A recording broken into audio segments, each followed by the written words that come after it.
तो आइए अब हम लोग अपना लास्ट वाला चैप्टर, वेरी लास्ट वाला चैप्टर को करने जाते हैं, जिसका नाम है दोस्तों रेवेन्यू एंड मार्केट। वापस से बोलिए, revenue and market.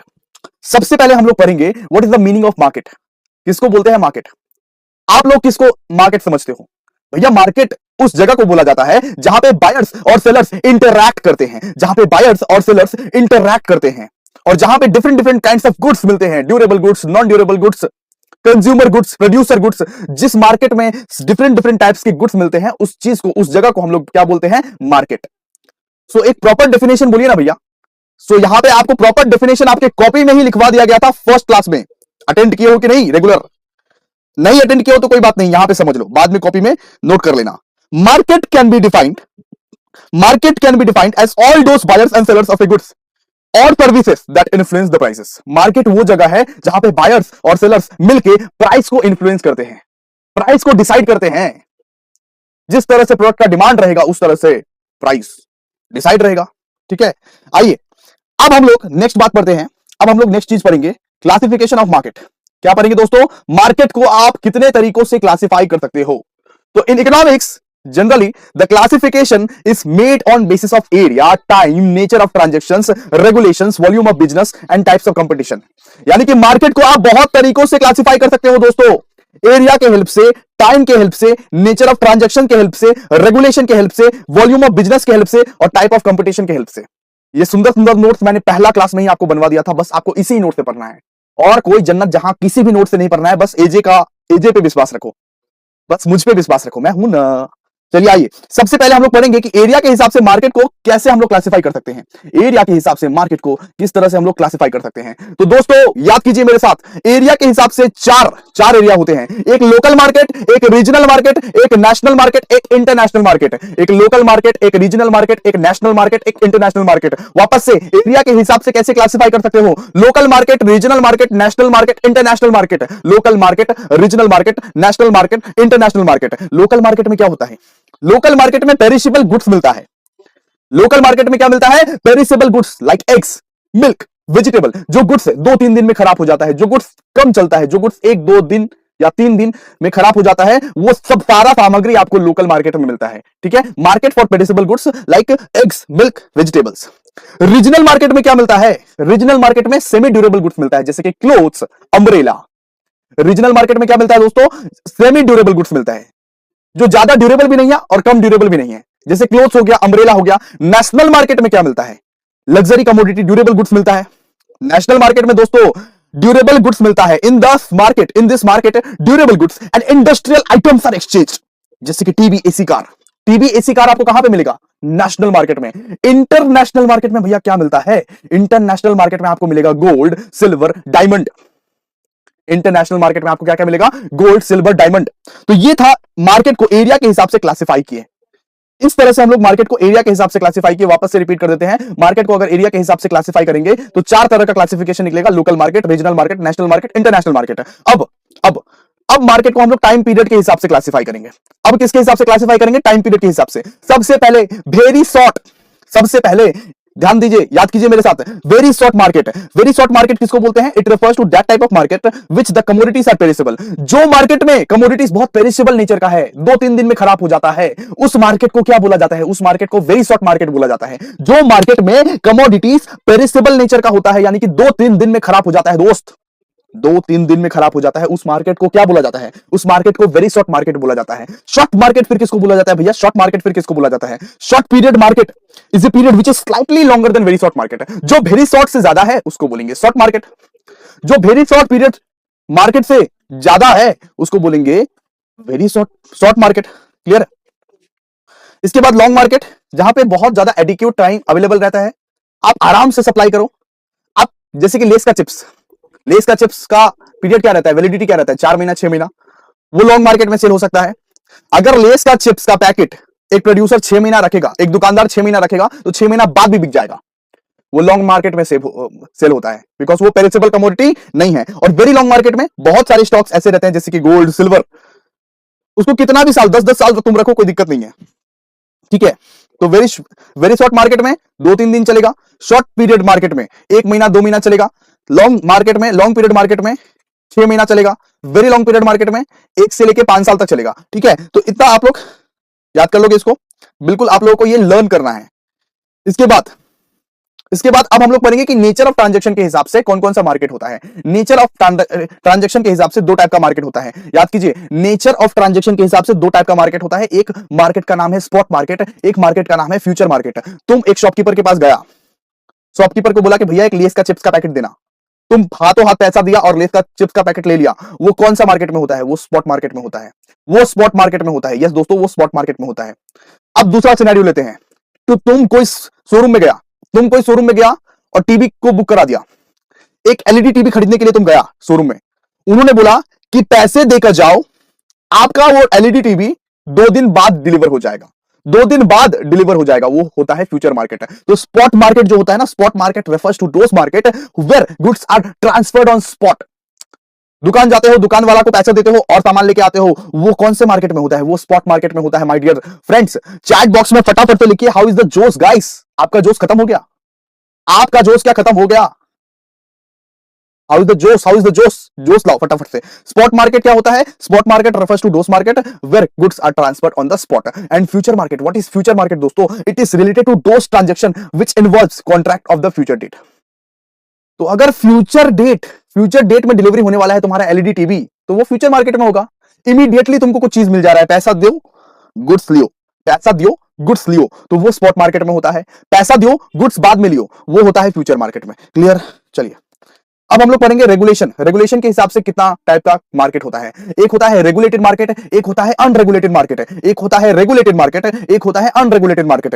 Regulated market किसको बोलते हैं? It is the market transaction are regulated so as to put to end to unfair practices. मतलब यहां पे सारे के सारे ट्रांजैक्शन, जो मार्केट में सारे के सारे ट्रांजैक्शन को रेगुलेट किया जाता है, निगरानी किया जाता है कि किसी के साथ गलत ना हो जाए, वो मार्केट को क्या बोलते हैं? वो मार्केट को बोलते हैं रेगुलेटेड मार्केट। किसी भी मार्केट में ट्रांजैक्शन को रेगुलेट किया जाता है, अगर सारे के सारे ट्रांजैक्शन को अगर कोई ऑफिशियल निगरानी से देखता है कि किसी के साथ गलत ना हो, उसको हम लोग क्या बोलते हैं? Regulated market. Example, stock market is the type of regulated market. Stock market में सारा का सारा जो ट्रांजैक्शन आप करते हो, उसको रेगुलेट कौन करता है? उसको रेगुलेट करता है सेबी।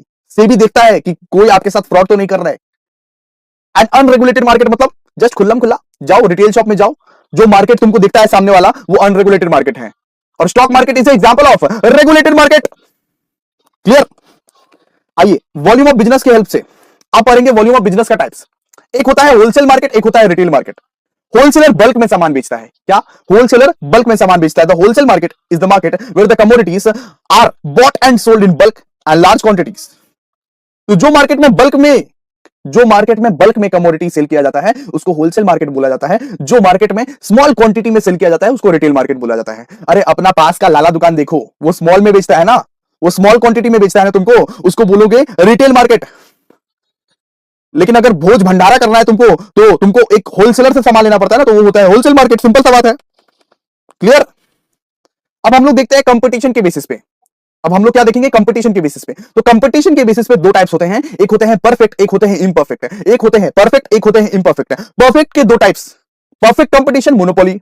परफेक्ट कंपटीशन और मोनोपोली। और इम्परफेक्ट के 2 टाइप, मोनोपोलिस्टिक और ओलिगोपोली। भैया मोनोपोलिस्टिक और ओलिगोपोली तुम्हारा सिलेबस में नहीं है, नहीं पढ़ना है। हम लोगों को क्या पढ़ना है? विस्तार रूप से। हम लोगों को विस्तार रूप से बस परफेक्ट कंपटीशन और मोनोपोली पढ़ना है, याद रखना। परफेक्ट कंपटीशन और मोनोपोली पढ़ना है। क्लियर? अब हम लोग पढ़ेंगे रेवेन्यू के बारे में। चलिए आइए, रेवेन्यू क्या होता है बताइए। Revenue is the income generated from the sale of the commodity. तुम सेल किया, सेल करके कितना पैसा कमाया, उसको बोलेंगे रेवेन्यू।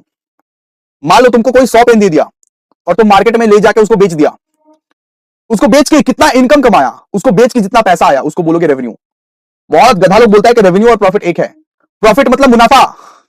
यहां पे हम ये बोल रहे हैं कि सेल करके कितना पैसा तुम्हारा इकट्ठा हुआ, सेल करके पूरा का पूरा टोटल पैसा जितना इकट्ठा हुआ, उसको तुम बोलेगा रेवेन्यू।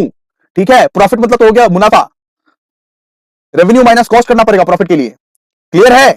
तो revenue is the income generated from the sale of the commodity. Clear है? इसके बाद सबसे पहला हम लोग पढ़ेंगे टोटल रेवेन्यू जिसका नाम है टीआर, जिसको शॉर्ट में हम लोग बोलते हैं क्या? टीआर। क्लियर है? तो TR refers to the total amount of income earned from the sale of the level of quantity at a particular price. मतलब कि टोटल रेवेन्यू मतलब क्या हो गया कि टोटल में कितना रेवेन्यू कमाया। 100 पेन तुमने बेचा ना, एक पेन मान लो कि 10 रुपए में बेचा, कितना कमाया?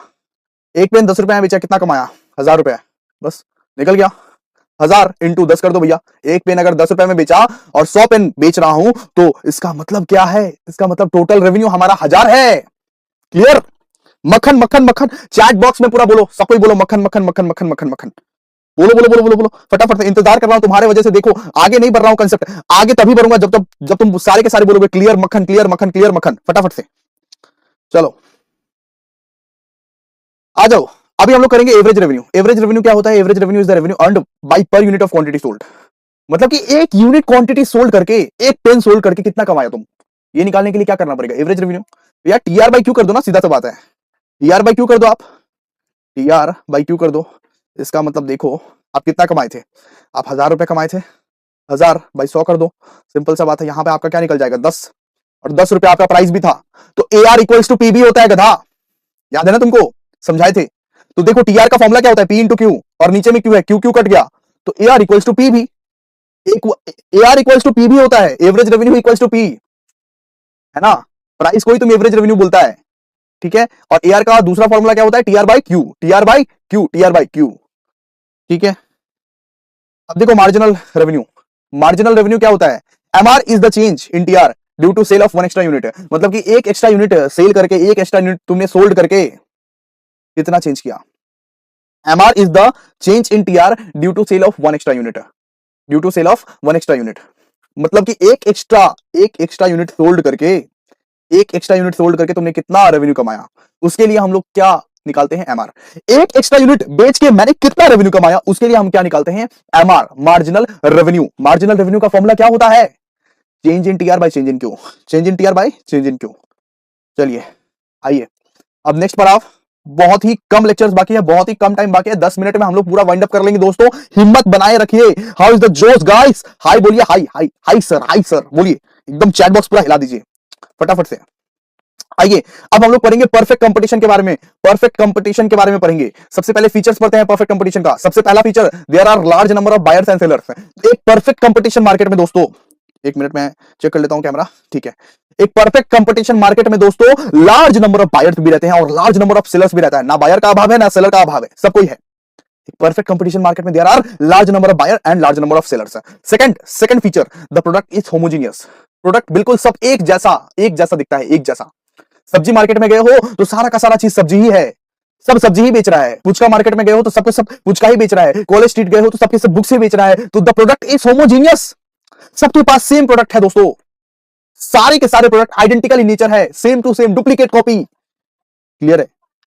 Third feature, freedom of entry and exit. Freedom of entry and exit, आप फ्रीली एंटर कर सकते हो और फ्रीली एग्जिट हो सकते हो, कोई आपको रोकेगा टोकेगा नहीं। जब एंटर करना है एंटर करो, जब एग्जिट लेना है एग्जिट लो, कोई आपको रोकेगा टोकेगा नहीं। Fourth point, no individual buyer and seller in a position to influence the price. कोई एक इंडिविजुअल सेलर या कोई एक इंडिविजुअल बायर प्राइस को चेंज नहीं कर सकेगा, हिम्मत नहीं है किसी में।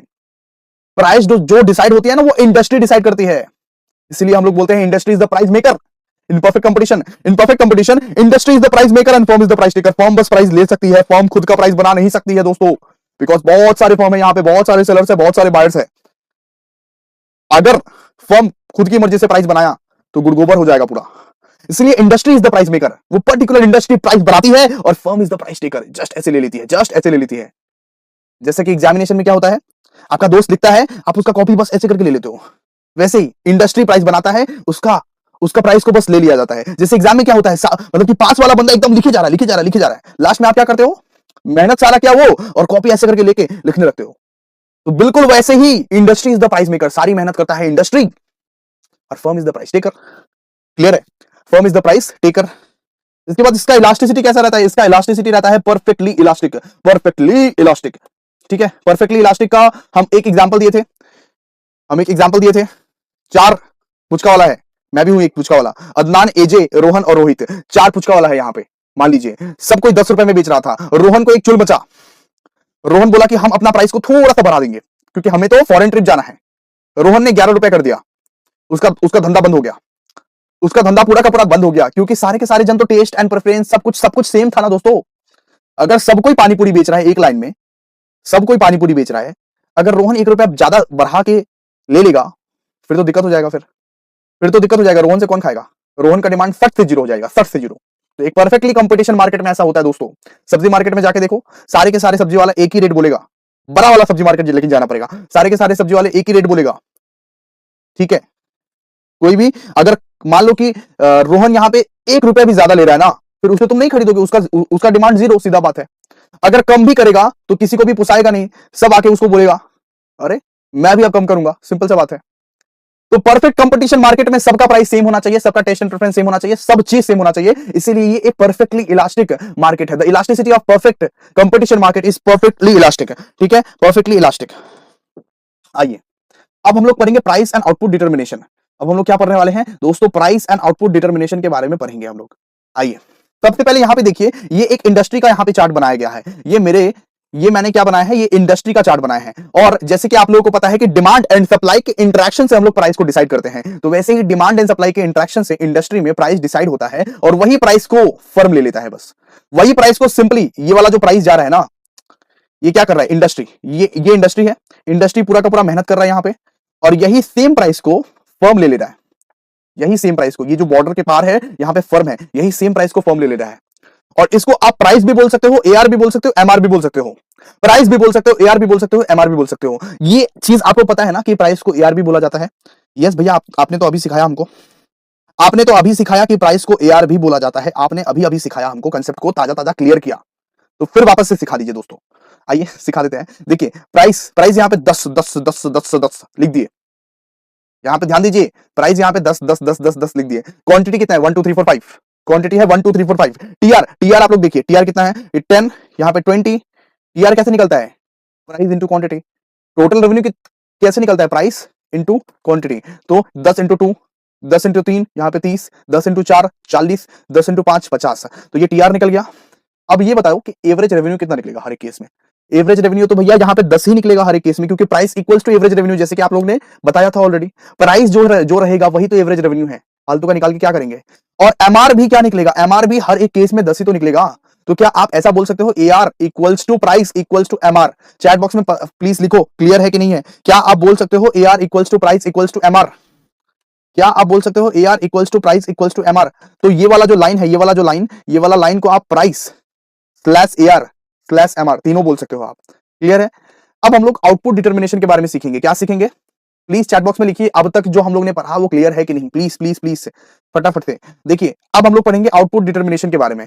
तो देखिए इसका दो कंडीशन होता है, आउटपुट डिटर्मिनेशन। कैसे आप लोग आउटपुट डिटर्मिनेशन निकालेंगे? सबसे पहला condition, the marginal revenue should be equals to the marginal cost.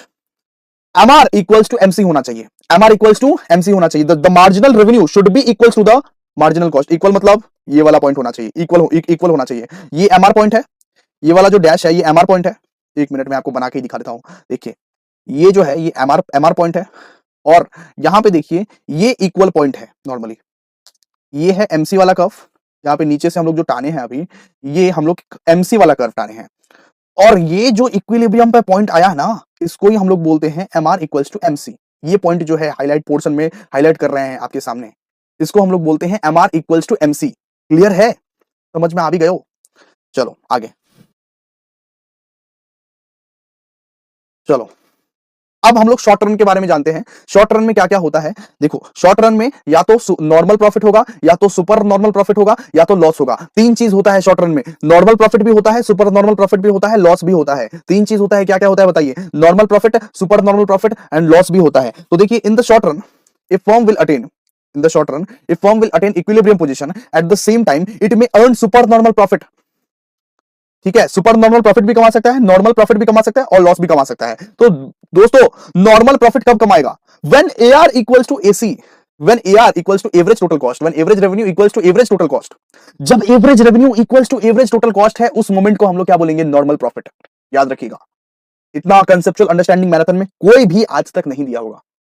BCom के टीचर्स, बाकी प्रोफेशनल देते ही होंगे ना नॉर्मली। तो देखिए normal profit AR equals to ATC, average revenue equals to ATC. ठीक है, सुपर नॉर्मल प्रॉफिट अगर आपको निकालना है तो AR is greater than ATC. Super normal profit के लिए AR is greater than ATC. AR is greater than ATC अगर हो गया तो उस मोमेंट को आप बोलोगे सुपर नॉर्मल प्रॉफिट। लॉस कब होता है? जब AR is less than ATC. जब AR is less than average revenue is less than average total cost, उस जगह को आप बोलते हो, क्या बोलते हो, लॉस हो गया भैया। ठीक है, आइए अब नॉर्मल प्रॉफिट के बारे में। नॉर्मल प्रॉफिट के बारे में आपका एग्जाम में पूछा तो आप क्या लिखोगे? नॉर्मल प्रॉफिट के बारे में अगर आपका एग्जाम में पूछा तो आप सिंपल सा बात है ये लिखोगे, when the average revenue of a firm, when the average revenue of the firm is just equal to it average total cost, when the average revenue of a firm is just equal to it average total cost, it earns normal profit. और ये graph को बना के दे दोगे बस, और कुछ नहीं। देखो यहां पे, देखो इक्वल टू है, यहां पे ATC है एवरेज टोटल कॉस्ट, और यहां पे MC cuts MR from below, MC cuts MR from below, ये वाला सिचुएशन सेटिस्फाई हुआ, और MC इक्वल्स टू MR ये वाला सिचुएशन भी सेटिस्फाई हुआ। दो कंडीशन यहां पे सेटिस्फाई हुआ कि नहीं बताओ, चैट बॉक्स में बताओ कि दोनों कंडीशन सेटिस्फाई हुआ कि नहीं बताओ। MR इक्वल्स टू MC भी हुआ, और दूसरा condition average total cost curve जो है, एवरेज टोटल कॉस्ट कर्व जो है वो यहां से एकदम टेंजेंट पोजीशन में गया। क्लियर है? तो इस पोर्शन को हम लोग बोलते हैं normal profit, when average revenue, when AR equals to ATC, when AR equals to ATC, equals to तो इसी पोजीशन को बोलते हैं ना, ये तो इक्वल्स टू ही हुआ है क्योंकि यहां से ही भिड़ के गया है, यहां से ही सट के गया है। क्लियर है? अब हम लोग पढ़ेंगे सुपर नॉर्मल प्रॉफिट। क्या पढ़ेंगे?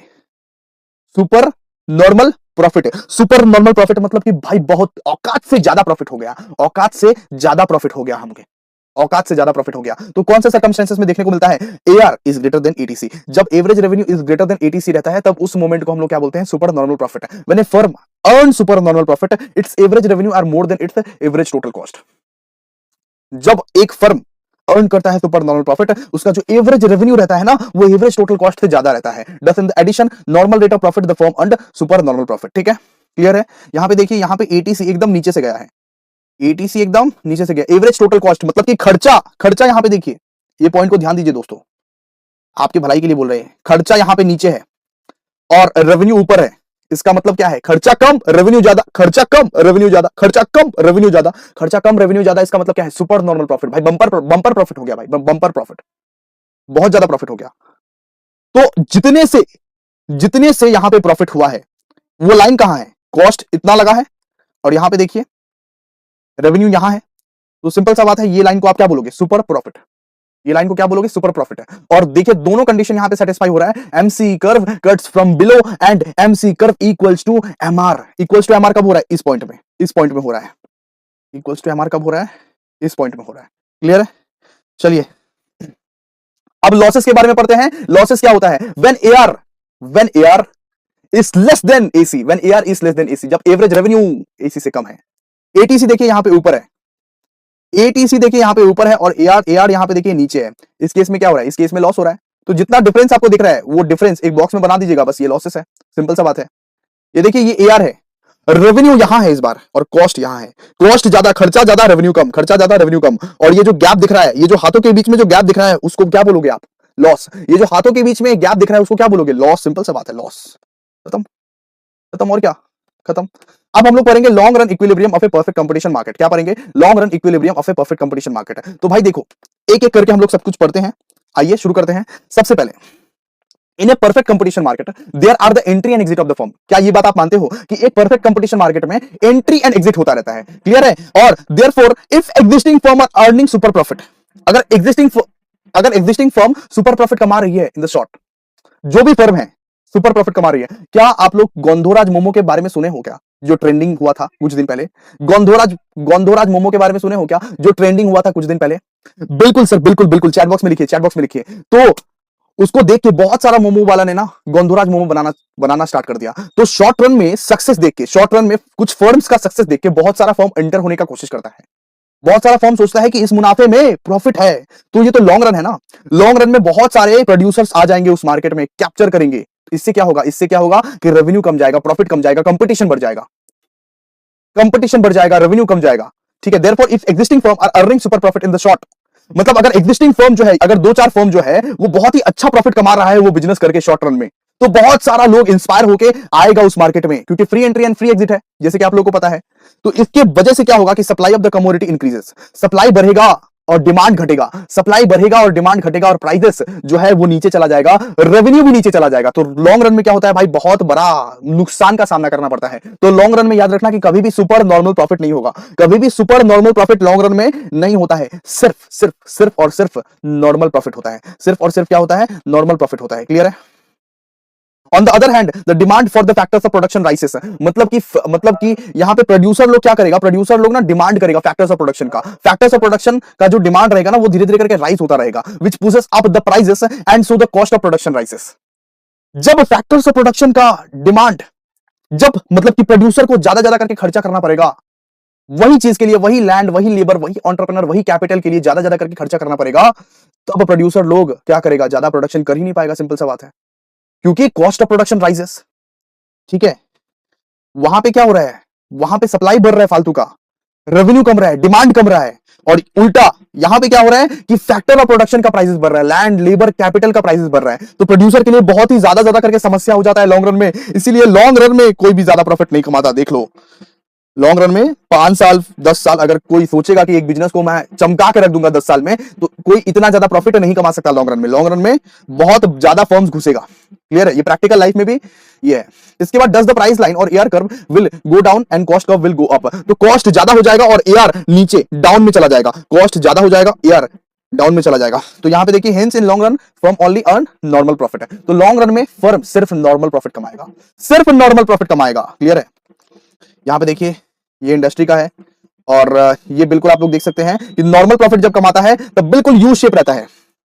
एमसी कर्व आप लोग देख सकते हैं, AC curve sorry LAC curve आप लोग देख सकते हैं, यहां पे बिल्कुल यू शेप का है, और एलएमसी एकदम नीचे से कटा हुआ है, जैसे कि आप लोग को पता है। तो लॉन्ग रन में याद रखेगा, सिर्फ नॉर्मल प्रॉफिट कमाते हैं लोग, सिर्फ नॉर्मल प्रॉफिट कमाते हैं। क्लियर है, चलिए अब एक लास्ट टॉपिक बचा है मोनोपोली, जो 10 मिनट में हमारा खत्म हो जाएगा और पूरा का पूरा इकोनॉमिक्स का सिलेबस खत्म।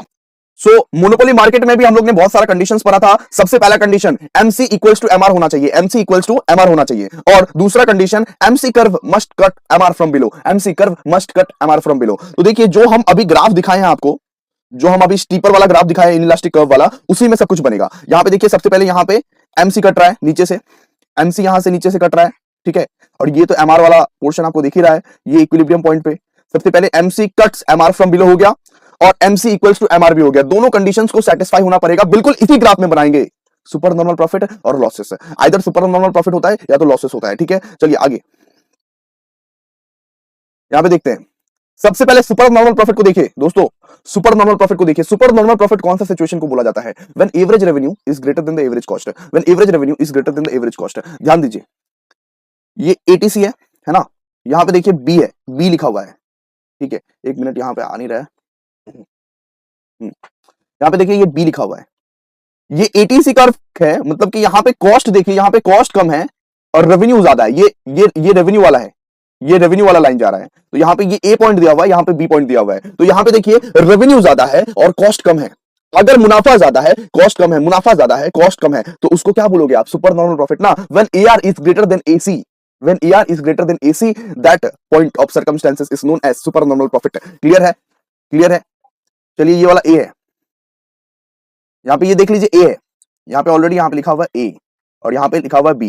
ए पॉइंट जो है, ए पॉइंट एआर को रिप्रेजेंट कर रहा है, ए पॉइंट एवरेज रेवेन्यू को रिप्रेजेंट कर रहा है, और बी पॉइंट जो है, B point average total cost को रिप्रेजेंट कर रहा है। Average, when average revenue is greater than the average total cost, उस पॉइंट को हम लोग क्या बोलते हैं? उस पॉइंट को हम लोग बोलते हैं भाई सुपर नॉर्मल प्रॉफिट। उस पॉइंट को हम लोग क्या बोलते हैं? सुपर नॉर्मल प्रॉफिट है। क्लियर है। अब देखिए,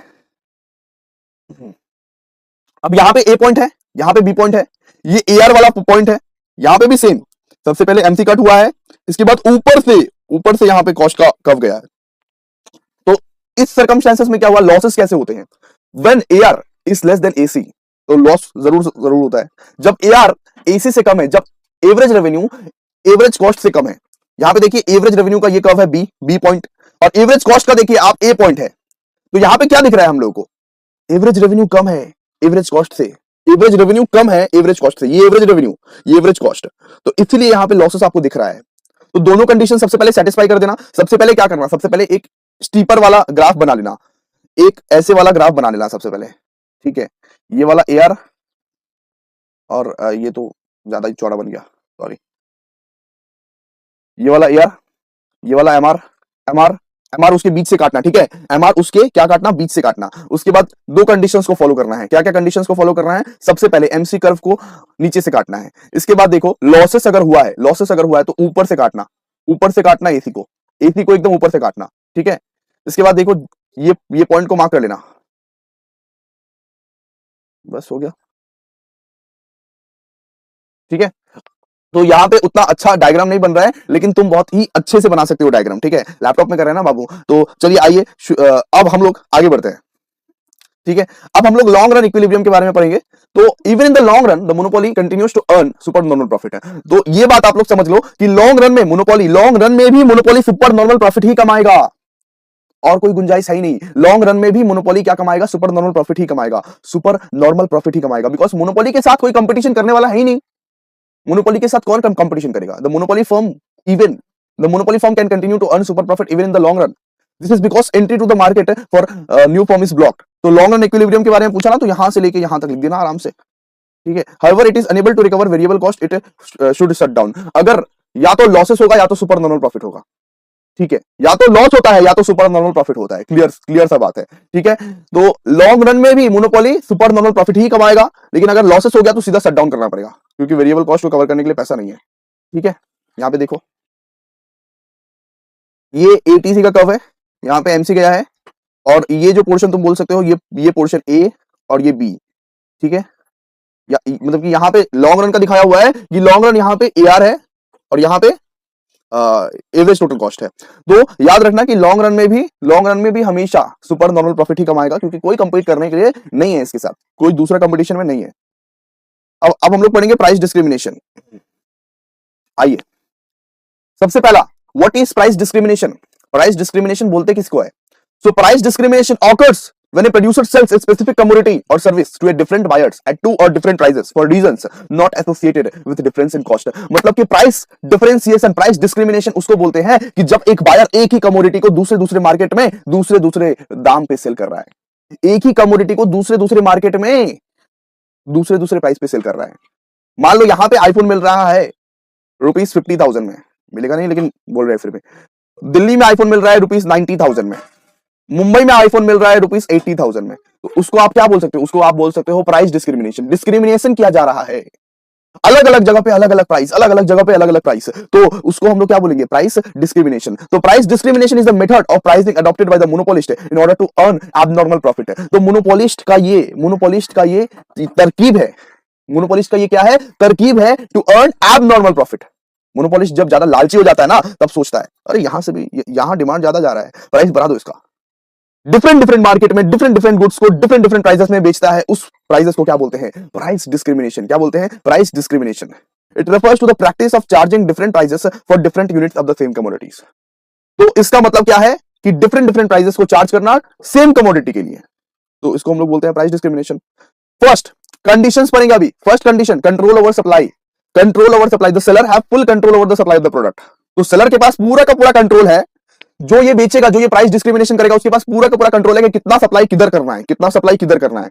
जिधर उसको ज्यादा मुनाफा होगा उधर वो ज्यादा सप्लाई करेगा ना, सिंपल सी बात है। जिधर उसको ज्यादा प्रॉफिट होगा उधर वो ज्यादा सप्लाई करेगा कि कम सप्लाई करेगा? चैट बॉक्स में लिखो फटाफट से। जिधर उसको ज्यादा मुनाफा होगा उधर वो कम सप्लाई करेगा या ज्यादा सप्लाई करेगा? भैया उधर वो ज्यादा सप्लाई करेगा, सीक्रेट है, किसी को बताना मत। आइए नेक्स्ट, एक डिस्टेंस ऑफ 2 और मोर देन 2 सब मार्केट। ठीक है, यहां पे क्या होता है? प्राइस डिस्क्रिमिनेशन में कम से कम 2 या 2 से ज्यादा मार्केट होना चाहिए ना, कि नहीं? अगर तुम्हारे पास मार्केट ही नहीं है तो तुम कहां पे प्राइस डिस्क्रिमिनेट करेगा?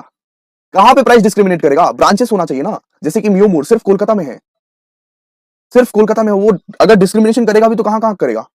दूसरा जगह पे मार्केट रहना चाहिए। मार्केट मान लो कि मेरा 2-3 मार्केट है, एक मतलब कि दिल्ली में भी है, मुंबई में भी है, कोलकाता में भी है, फिर मैं अपने पर्टिकुलर प्रोडक्ट को डिफरेंट प्राइसेस में बेच सकता हूं ना, वरना कैसे बेचूंगा? क्लियर है? इसके बाद the price elasticity of product should be different in different सब मार्केट्स में। तो सारे के सारे मार्केट्स में प्राइस इलास्टिसिटी डिफरेंट रहेंगे। सारे के सारे मार्केट्स में क्या रहेंगे? प्राइस इलास्टिसिटी डिफरेंट रहेंगे। इसके बाद नो पॉसिबिलिटी ऑफ रीसेल।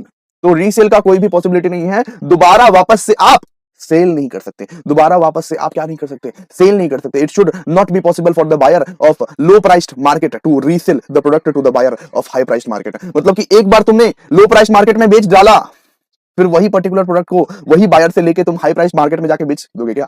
नहीं ना। समझाता हूं मैं। मान लो कि ए को तुमने सेल कर दिया, मिस्टर ए को तुमने सेल कर दिया लो प्राइस मार्केट में। ठीक है, वापस से ए को बोलोगे ए मेरा सामान दे दो, हम तुमको पैसा दे रहे हैं, हम बी को सेल करेगा क्योंकि बी हमको ज्यादा पैसा दे रहा है। ए मेरा तुम पैसा दे दो, हम वही सामान, वही सेम सामान बी को सेल करेगा क्योंकि बी हमको तुमसे ज्यादा पैसा दे रहा है। ऐसा क्या होता है क्या? सेल हो चुका है, ए को तुम बेच चुके हो, उसके बाद पॉसिबिलिटी नहीं है बाबा रीसेल का, घर जाओ। क्लियर है? Next, objective of price discrimination. क्या क्या ऑब्जेक्टिव रहते हैं प्राइस डिस्क्रिमिनेशन? सॉरी रिकॉर्डिंग बंद हो गया था अचानक से। तो हम लोग पढ़ रहे थे ऑब्जेक्टिव ऑफ प्राइस डिस्क्रिमिनेशन। तो सबसे पहला ऑब्जेक्टिव प्राइस डिस्क्रिमिनेशन का टू अर्न मैक्सिमम प्रॉफिट है। एक प्रोड्यूसर मैक्सिमम प्रॉफिट अर्न करने के लिए प्राइस डिस्क्रिमिनेशन करता है, डिफरेंट डिफरेंट मार्केट में डिफरेंट डिफरेंट प्राइसेस पे कमोडिटीज को सेल करता है। इसके बाद to dispose of surplus stock, जो बचा कुचा स्टॉक है उसको दूसरे मार्केट में बेच के थोड़ा थोड़ा बहुत पैसा कमाता है।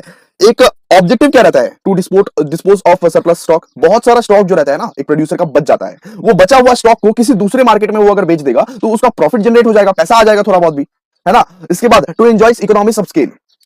आप लार्ज स्केल पे बिजनेस तो कर रहे हैं लेकिन उसको एंजॉय भी तो करना पड़ेगा। एंजॉय कैसे करोगे? जब आप डिफरेंट डिफरेंट मार्केट में बेचोगे, डिफरेंट डिफरेंट मार्केट में बेचोगे। इसके बाद to capture foreign market. Foreign market को कैप्चर करने के लिए प्राइस डिस्क्रिमिनेशन करना जरूरी है। एक्सपोर्टिंग इंपोर्टिंग का धंधा कर रहे हो तो भाई इंडिया में तुम अलग प्राइस पॉलिसी फॉलो करो, दूसरे जगह पे तुम अलग प्राइस पॉलिसी फॉलो करो। दूसरे वालों से लूटो, और क्या दिक्कत है? अंग्रेजों से लूटो, सिंपल सी बात है। ज्यादा प्राइस लो सेम पर्टिकुलर प्रोडक्ट का। इसके बाद to secure equity through pricing.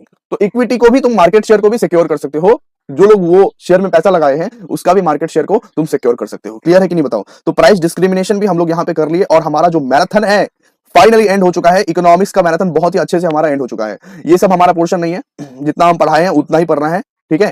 तो इकोनॉमिक्स का मैराथन पूरा का पूरा कंप्लीट हो चुका है। फाइनली गाइस, आप लोगों को अभी क्या करना है? आप लोगों को अभी करना है कि संजीवनी बूटी में जो भी क्वेश्चन दिए हैं वो क्वेश्चन आंख मूंद के कर लो, लिख लो बैठ के, ठीक है। और उसका जो सॉल्यूशंस है मैं आज उसको अपलोड करने वाला हूं, आज ही उसको अपलोड करने वाला हूं। बैठ के उसको लिख लो, बैठ के उसको पढ़ लो। इसके बाद ये मैराथन को अगर नहीं देखा तो क्या देखा, ये मैराथन फटाफट से देख लो, जिससे तुम्हारा सारा का सारा चैप्टर एकदम रिवीजन हो जाएगा। यस दोस्तों, चलिए थैंक यू, मिलते हैं नेक्स्ट वीडियो में, तब तक के लिए बाय। और ऐसे ही आप लोग वीडियो को देखते रहिए। चलिए।